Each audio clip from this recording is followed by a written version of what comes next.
अल्हम्दुलिल्लाहि वकफ़ा वस्सलातु वस्सलाम अला सय्यिदिल अंबिया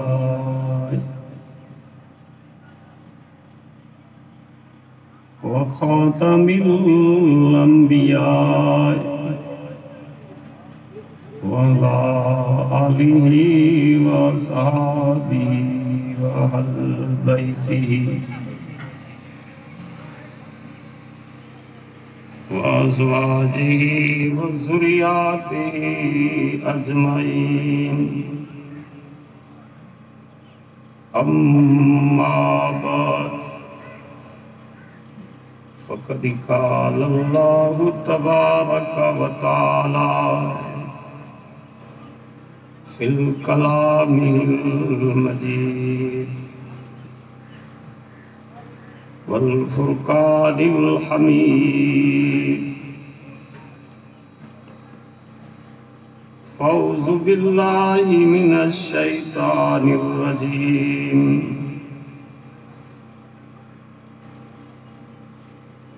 फ़ौज़ु बिल्लाहि मिनश शैतानिर रजीम। बिस्मिल्लाहिर रहमानिर रहीम।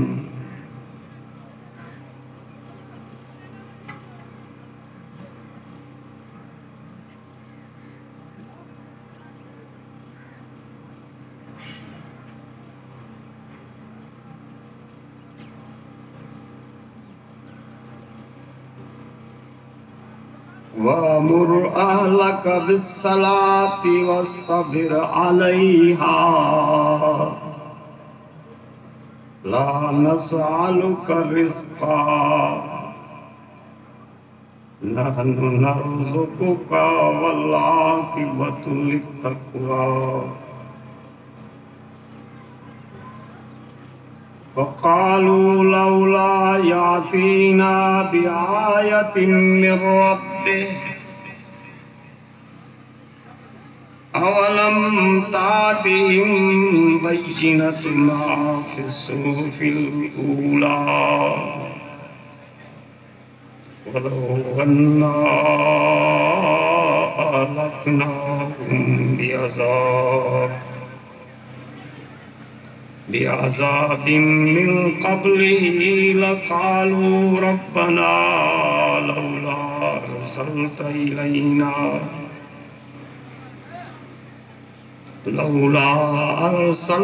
इलैना रसूलन फनत्तबिअ आयातिक मिन क़ब्ल अन नज़िल्ल व नख़ज़ा। कुल कुल्लुम मुतरब्बिसुन फतरब्बसू फसतअलमून मन अस्हाबुस सिरातिस सविय्य व मन इह्तदा। सदक़ल्लाहुल अलिय्युल अज़ीम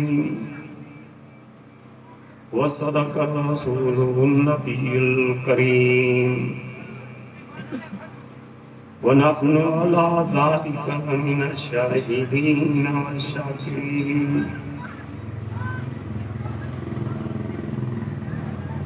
अम्मा बादु क़ाल नबिय्यु सल्लल्लाहु अलैहि वसल्लम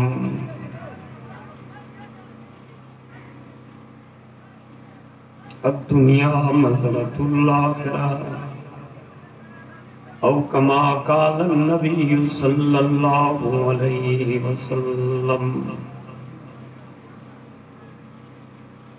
अम्मा बादु फ़इन्नल्लाह व मलाइकतहु युसल्लूना अलन नबिय्य या अय्युहल्लज़ीना आमनू सल्लू अलैहि व सल्लिमू तस्लीमा। दिल जी मोहब्बत सां बुलंद आवाज़ सां दुरूद शरीफ पढ़ो।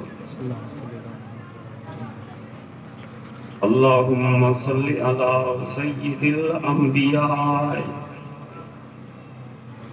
व खातमल अंबिया व इमामुल अंबिया वला आलिही व सहाबिही वल बैतिही व अज़वाजिही व ज़ुर्रिय्यातिही अजमईन।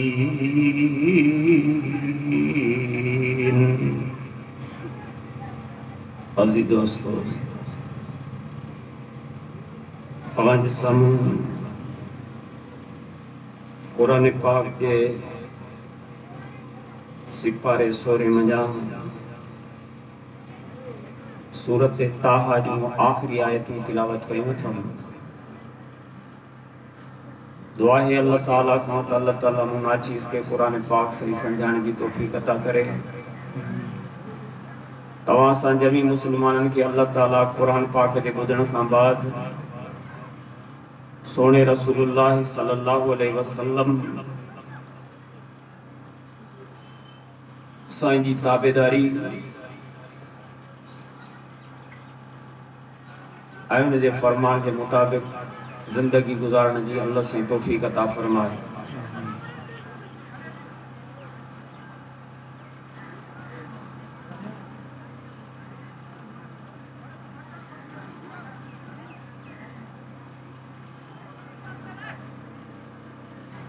मुबारक थुरिया उस्ताद अमीर की जे अज पांजे अम्मा जे ईसाल सवाब जे लाइ खैरात फी सबीलिल्लाह सां गॾोगॾु इन वाइज़ ऐं जलसे जो प्रोग्राम रखियो आहे, जंहिंमें उलमा किराम सुबुह खां वठी शाम ताईं अल्लाह ऐं अल्लाह जे रसूल जूं ॻाल्हियूं ॿुधाईंदा। ऐं इन सां गॾोगॾु मुबारक तव्हांखे आहे जेके पंहिंजा वक़्त सीड़ाए करे अदब सां अची जलसेगाह में वेही अल्लाह जो कुरान ॿुधो था। इंशाअल्लाह तव्हां बि पंहिंजूं झोलियूं रहमत सां भरे उथंदव ऐं कुरान शरीफ़ जे पढ़ण जो सवाब, ॿुधण जो सवाब, खैरात फी सबीलिल्लाह जो सवाब उस्ताद साईं जी अम्मा के भी कबर मुबारक में पहुंचंदो ऐं संदसि जेके ॿिया अज़ीज़ अक़ारिब हिन दुनिया में रेलत करे विया आहिनि, अल्लाह साईं उन्हनि खे भी इहो सवाब अता कंदो। छो त अल्लाह साईं सखी आहे, अल्लाह वटि खोट कान्हे। कबो हिक जे लाइ आहे पर नियत सवाब जी सभिनि जे लाइ कबी आहे। अल्लाह जे रसूल असांखे इहो ई सम्झायो आहे। सोने रसूल के अल्लाह साईं फरमायो त ए मुंहिंजा मोहम्मद करीम पंहिंजी उम्मत खे चओ त सवाब जे घुरण में मूंखां तव्हां कंजूसी साहिब न कजो।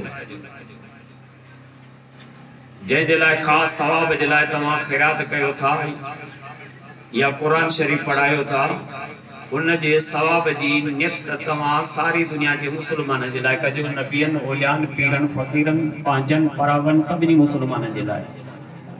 त इंशाअल्लाह रब ताला सभिनी के सवाब अता फरमाईंदो।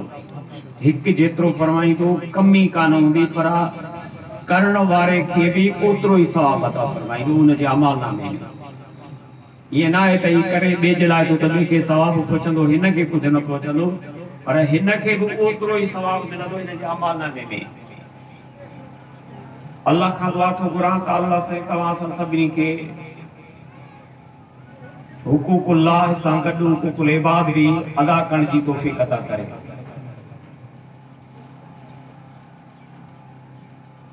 छो त मुसलमान जॾहिं हिन दुनिया में फोत थो थिए त उन फोत थियण खां बाद में कब्र में भी सवाल अथसि। कब्र खां बाद में वरी क़यामत आहे, माशर आहे।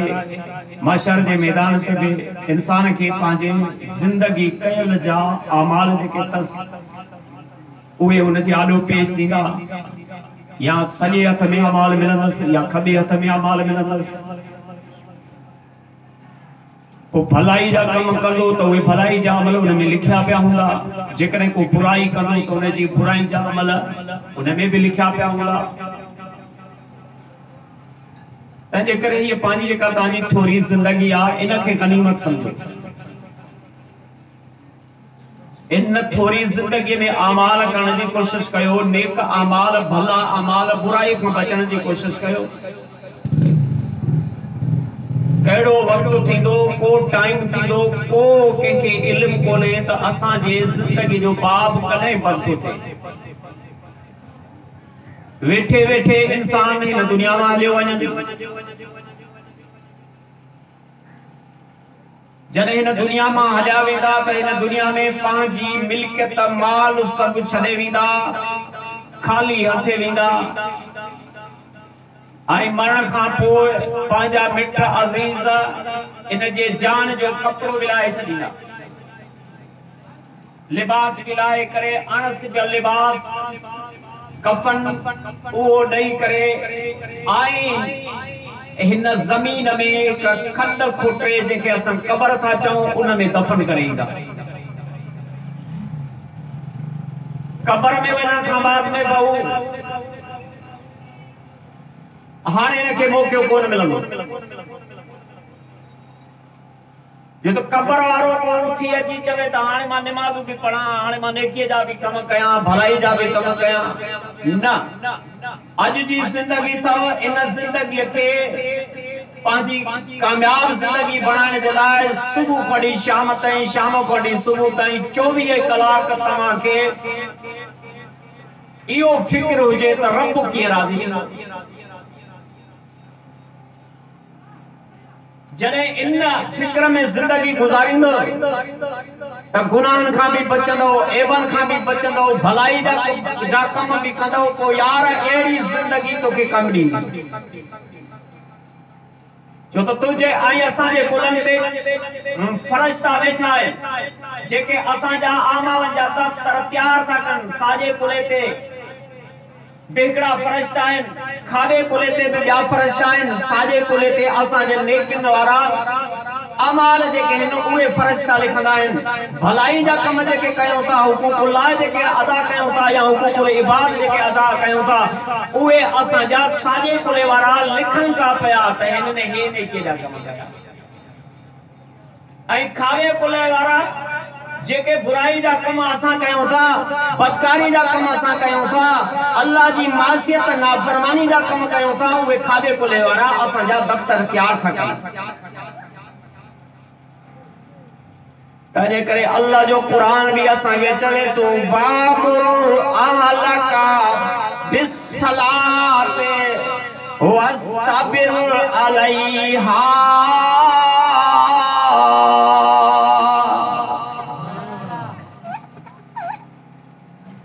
ओ बना अल्लाह तो ॻाल्हाए तव्हां सां, वामुर अहलका बिस्सलाति, पाना पांजी अहल के भी हुक्म कर, ज़ाल के चओ, न्याणन के चओ, भेण के चओ, अम्मा के चओ, भाइरन के चओ, पुटन के चओ, न्याणन के चओ, वामुर।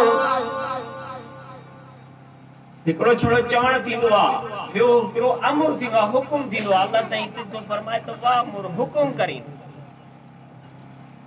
छो त तोखे घर जो हाकिम मूं बढ़ायो आहे। मर्द खे अल्लाह साईं हुकूमत ॾिनी आहे पंहिंजे घर जे मथां, पुट जे मथां, न्याणे जे मथां, घरवारी जे मथां। तॾहिं रब साईं इहो अल्फाज इस्तेमाल करायो आहे, वामुर हुकुम कर, अहलका बिस्सलाति, नमाज जो हुकुम करीम त नमाज पढ़न। हे नेकी जो कम जो हुकूकुल्लाह में अचे थो, अल्लाह जा हक, अल्लाह जे हक में अल्लाह ताला जी इबादत, रब पाक जी इबादत, इहो हुकूकुल्लाह तवा, अल्लाह जे हकन में जा तवा।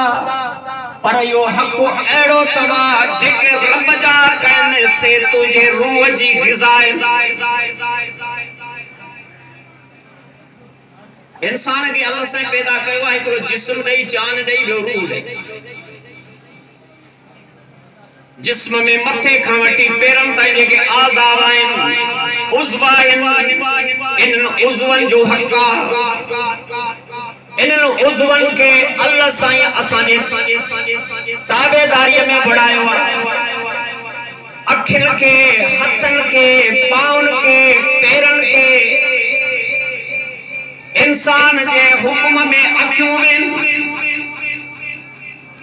जेड़ा तू ॾिसण चाहींदे अखियुनि के हुकुम ॾींदे, अखि ॾिसंदी।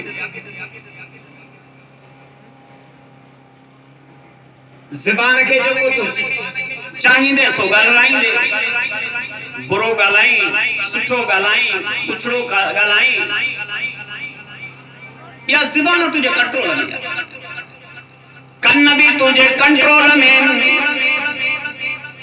साज़ ॿुधे, कुरान ॿुधे, नेकीअ जा कम ऐं गुफ्तगू ॿुधे, या बुराई वारी कंहिंजी गिला ॿुधे, कननि ते बि तुंहिंजी हुकुम आहे। पर इन वजूद जो सॼो दारो मदार इंसान जी माशियात ते आहे। दुनिया में इन जो ताल्लुक आहे। अख बीमार थींदी त अख जो इलाज भी आहे, कन बीमार थींदा त कननि जो इलाज, ज़बान बीमार थे ज़बान जो इलाज, दिल बीमार थे दिल जो इलाज, फिफड़ बीमार थियनि फिफड़नि जो इलाज, जेरो बीमार थे जेरे जो इलाज, गुर्दा बीमार थियनि उन जो इलाज। अल्लाह इन दुनियावी उज़्वन जो दुनिया में इलाज कयो। पर रब साईं जो रूह ॾिनो आहे, उन जूं भी बीमारियूं आहिनि।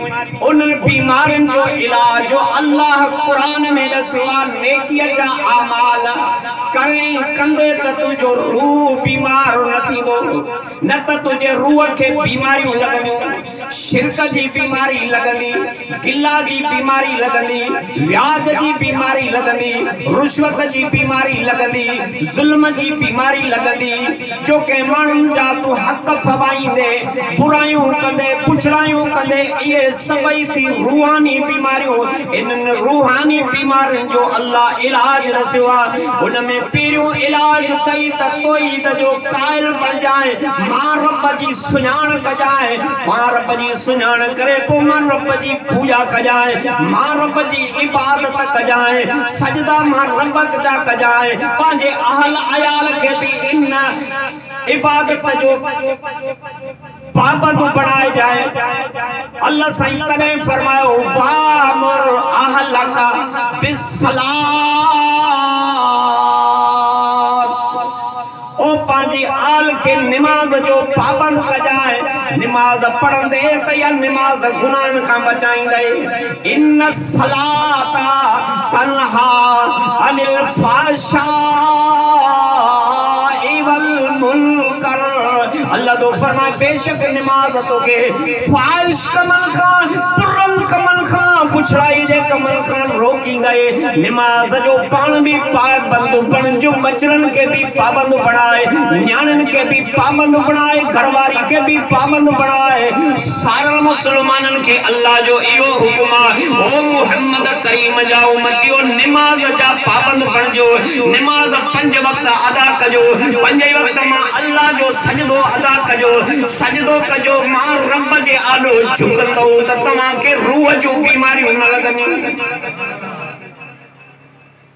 वाइज़न करण जो भी मकसद इहो आहे त असां हिन दुनिया में यार नेकीअ जा कम कयूं, बुराइनि खां रुकिजी पऊं।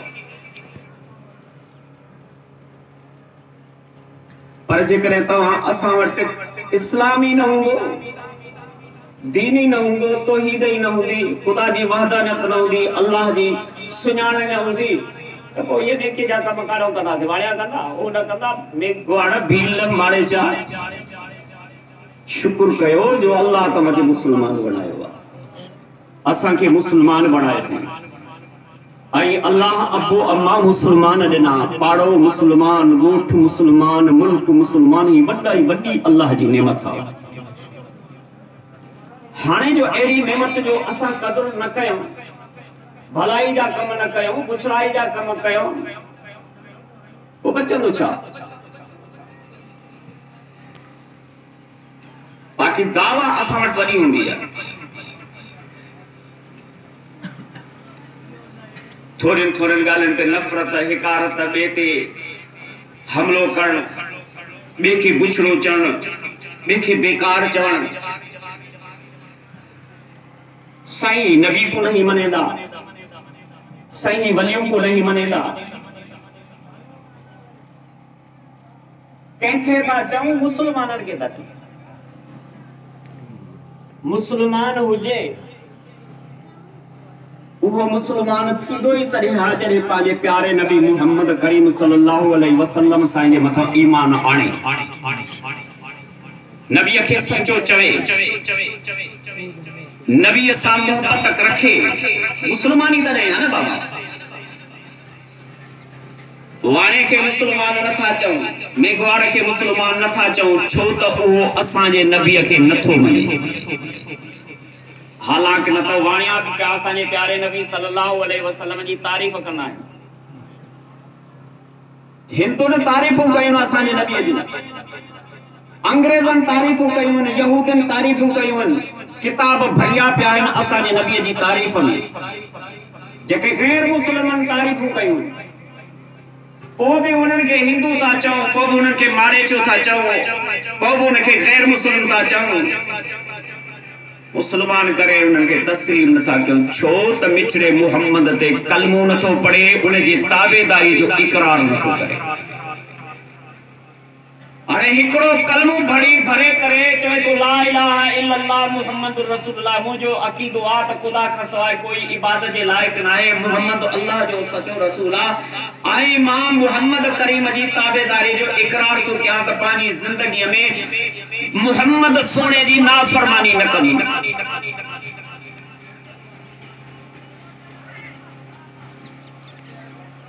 बारन के कायदो पढ़ाईंदा हूं तो उनमें भी ये ईमान जो आयत पढ़ाईंदा हूं उनन के। त बाबा ईमान छाके चेबो, ईमान मुफस्सल, ईमान मुजमल। आमनतु बिल्लाहि कमा हुवा बिअस्माइहि व सिफातिहि व कबिलतु जमीअ अहकामिहि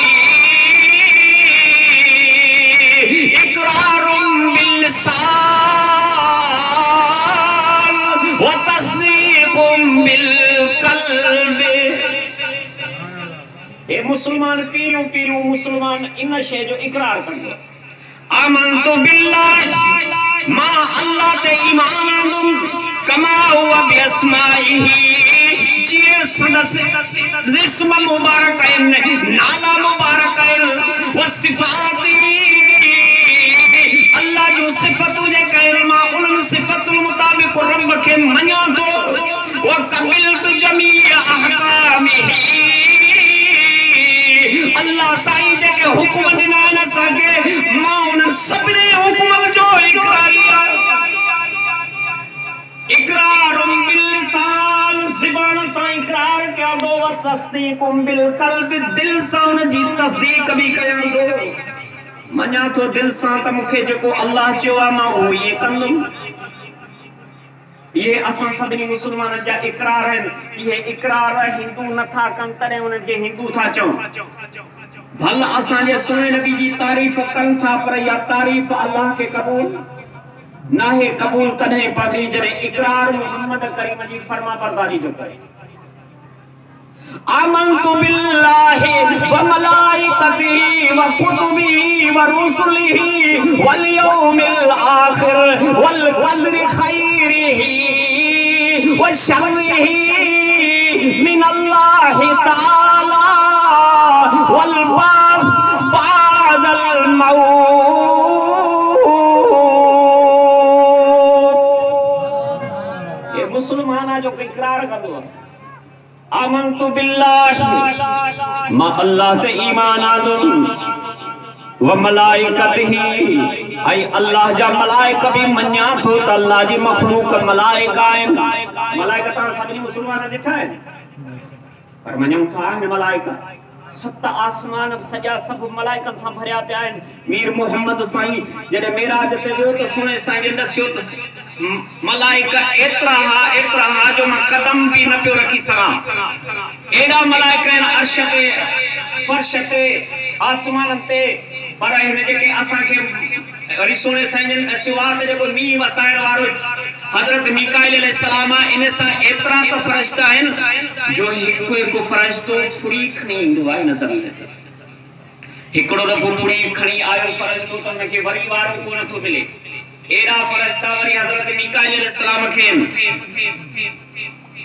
तो ये सब फरिश्ता अल्लाह जी इबादत का के रुकू में त क़यामत ताईं रुकू में, के सजदे में त क़यामत ताईं सजदे में, के क़याम में त क़यामत ताईं क़याम में, के वेठा अल्लाह जी तस्बीह था बयान कर त क़यामत ताईं अल्लाह जी तस्बीह बयान कंदा। पर अल्लाह साईं ये सभई इबादतूं तो असां मीर मोहम्मद करीम जी उम्मत के ॾिनियूं आहिनि त सब मलाइकन जी सब इबादतूं तूं कर त तोखे मलाइकन खां बि उत्तम करे छॾिया। हाणे असांजो फर्ज आहे त असां प्यारे पैगंबर जी ताबेदारी क्यों फरमा बरदारी क्यों त इन मंजिल ते पहुचण जे लाइ सोने नबी जी ताबेदारी आहे जंहिंजे लाइ अल्लाह सां इहो हुकुम आहे इन कुंतुम तुहिब्बून अल्लाह फत्तबिऊनी युहिब्बुकुम अल्लाह।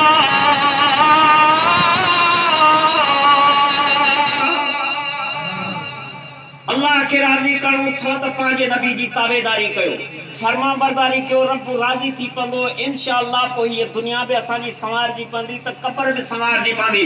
भाऊ इन कुरान शरीफ के ते अमल कयो।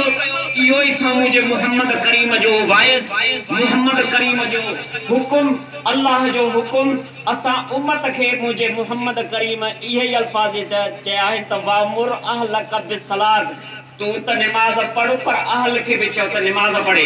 हाणे असां वटि नमाज अकेली भी कोन था पढ़ो।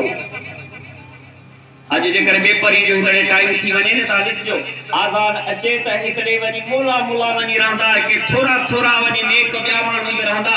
बाक़ी वाइज़ ॿुधण वारा भी जमायत सां नमाज कोन पढ़ंदा। इहे बीठा इहो वक़्तु पिया विञाईंदा। मूं अखियुनि सां इहो तजुर्बो करे ॾिठो आहे। असांजो हाल इहो आहे। आई मोड़े जमायत जे लाइ हुकुम आहे कुरान जो नमाज पढ़ पर जमायत सां पढ़। वरकऊ माराकिईन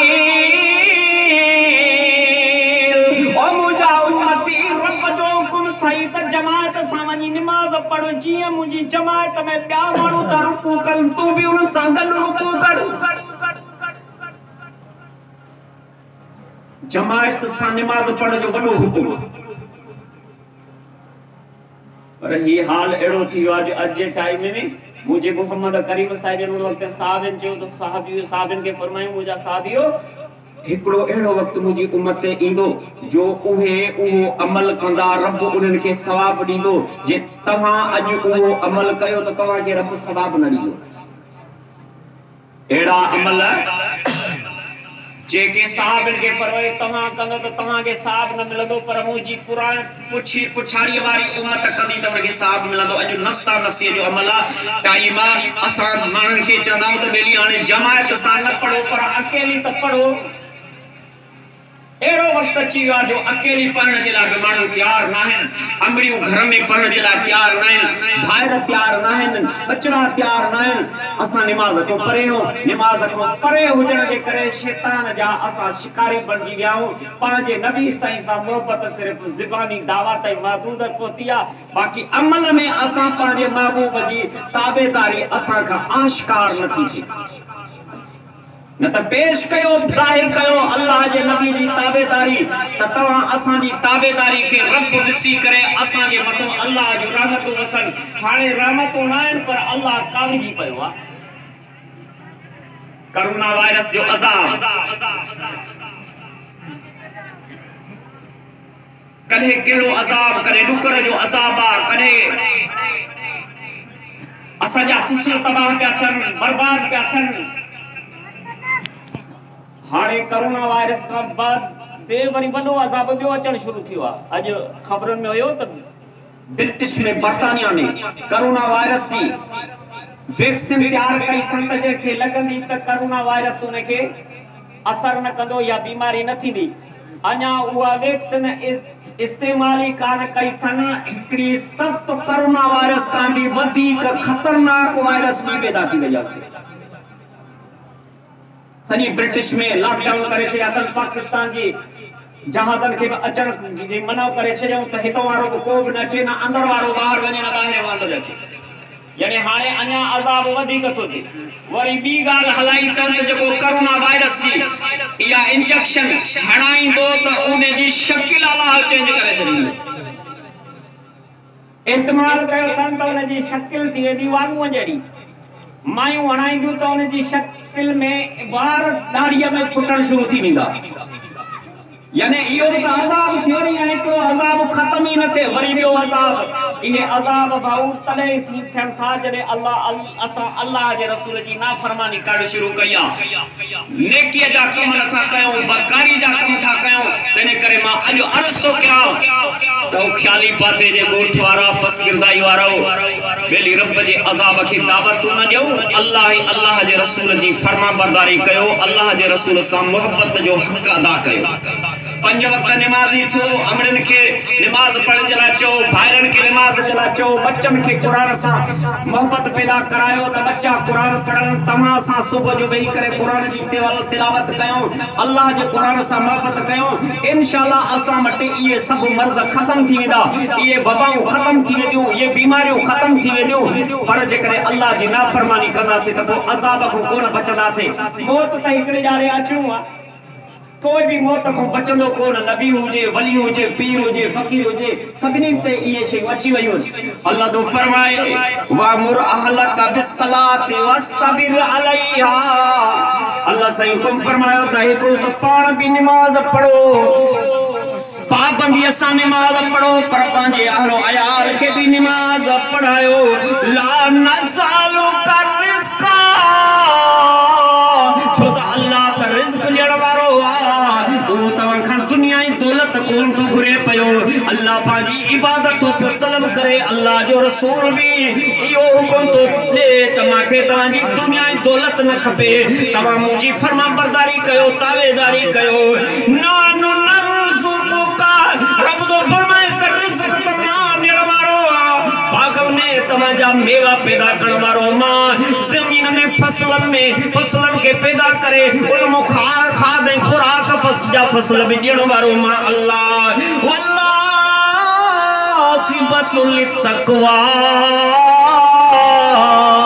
ओ मोहम्मद करीम जी तावेदारी करण वारे जी पछाड़ी चंगी थींदी अल्लाह खां दुआ है त अल्लाह साईं तवा सा सभी के पाजे प्यारे रसूल जी फरमा बरदारी करण जी तौफीक अता करे जको मुछो अल्लाह से मुझे चवण कबूल फरमाए वाखिर दाना